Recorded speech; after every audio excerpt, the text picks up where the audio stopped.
Hey guys, welcome to SK Tiwari study IQ। आज हम पढ़ने वाले हैं डीएनए का सामान्य परिचय। तो डीएनए का जो फुल फॉर्म होता है, पूरा नाम होता है डीऑक्सीराइबोन्यूक्लिक एसिड होता है, यानी डीऑक्सीराइबोन्यूक्लिक अम्ल होता है।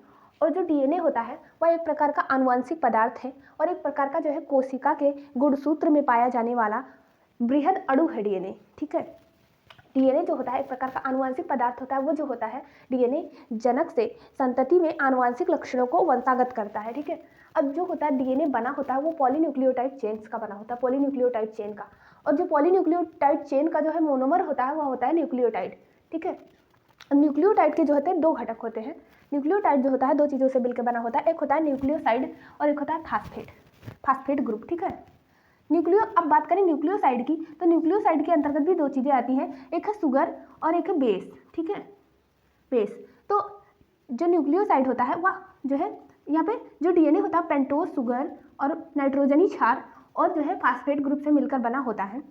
जो अब बात करें न्यूक्लियोटाइड और न्यूक्लियोसाइड के बीच का अंतर जो है यहाँ पे देखेंगे, तो जो न्यूक्लियोटाइड होता है उसमें जो है शुगर और बेस और फास्फेट ग्रुप तीनों पाए जाते हैं, जबकि न्यूक्लियोसाइड जो होता है न्यूक्लियोसाइड में शुगर और बेस पाया जाता है जबकि फास्फेट ग्रुप नहीं पाया जाता है। जो बेस होता है नाइट्रोजनी क्षार, उसके अंतर्गत दो चीज़ें आती हैं, एक आता है प्यूरिन और एक होता है पायरिमिडीन। जो प्यूरिन होते हैं उसके अंतर्गत आते हैं एडेनिन और ग्वानिन, और जो पायरिमिडीन होता है पायरिमिडीन में आते हैं साइटोसिन और थाइमिन। अब बात करें, अगर यहाँ पे आरएनए होता तो आरएनए की जगह पे जो ये हो जाता है यहाँ पे थाइमिन की जगह पे हो जाता है यूरेसिल। ठीक है, बस यही इतना चेंज होता। ठीक है, अब बात करेंगे डीएनए के डबल हेलिक्स मॉडल की। और बात करें जो डीएनए को आनुवंशिक पदार्थ है, डीएनए ही एक आनुवंशिक पदार्थ है, इसके बारे में जो है सबसे ज़्यादा सटीक जो है प्रमाण दिया था हर्शे एंड चेस ने। उन्होंने जो है ई कोलाई बैक्टीरिया और बैक्टीरियोफेज को लेकर और जो है रेडियो एक्टिव सल्फर और रेडियो एक्टिव फास्फोरस को लेकर जो है बैक्टीरियोफेज का एक प्रयोग किया था। ठीक है, उसमें जो है सिद्ध किया था कि डीएनए ही आनुवंशिक पदार्थ है, उसमें सबसे ज़्यादा सटीक प्रमाण मिला था। ग्रिफिथ ने भी इस पर प्रयोग किया था। ठीक है, और अल्टमैन ने इसे न्यूक्लिक अम्ल नाम दिया था, अल्टमैन वैज्ञानिक ने। अब बात करें डीएनए का जो है द्विकुंडलित मॉडल। अगर बात करें डीएनए के द्विकुंडलित मॉडल की, तो जो डीएनए का द्विकुंडलित मॉडल है वह दिया था वैज्ञानिक वाटसन। ठीक है, जेम्स वाटसन और फ्रांसिस क्रिक ने। ठीक है, वाटसन एंड क्रिक ने दिया था डीएनए का जो है डबल हेलिक्स द्विकुंडलित मॉडल दिया था 1953 में दिया था। ठीक है, अब यहाँ पे जो होता है 5 नाइट्रोजनी क्षार जुड़े होते हैं और यहाँ से यहाँ तक की दूरी को जो है यहाँ तक की दूरी को एक पिच माना जाता है, यानी एक हेलिक्स कहा जाता है, यानी डीएनए का एक कुंडल कहा जाता है। ठीक है, और जो डीएनए होता है पूरा एक डीएनए जो होता है 2.2 मीटर लगभग लंबा होता है।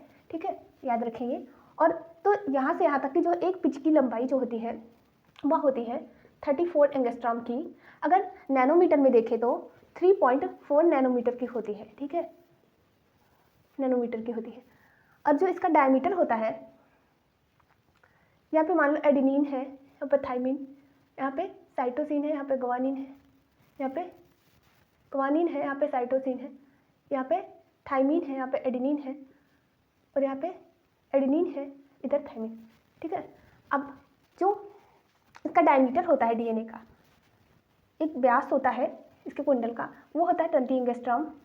और जो है दो नाइट्रोजनी क्षार के बीच की जो दूरी होती है, दो नाइट्रोजनी क्षारों के बीच की जो दूरी होती है वो होती है 3.4 एंगस्ट्रॉम की होती है, या फिर 0.34 नैनोमीटर मान सकते हैं। ठीक है, और एडेनिन, बात करें एडेनिन, जो नाइट्रोजनी क्षार होते हैं उनके बीच जो है हाइड्रोजन बंध पाया जाता है। तो बात करें एडेनिन की, एडेनिन और थाइमिन, तो एडेनिन और थाइमिन के बीच हाइड्रोजन का डबल बॉन्ड पाया जाता है।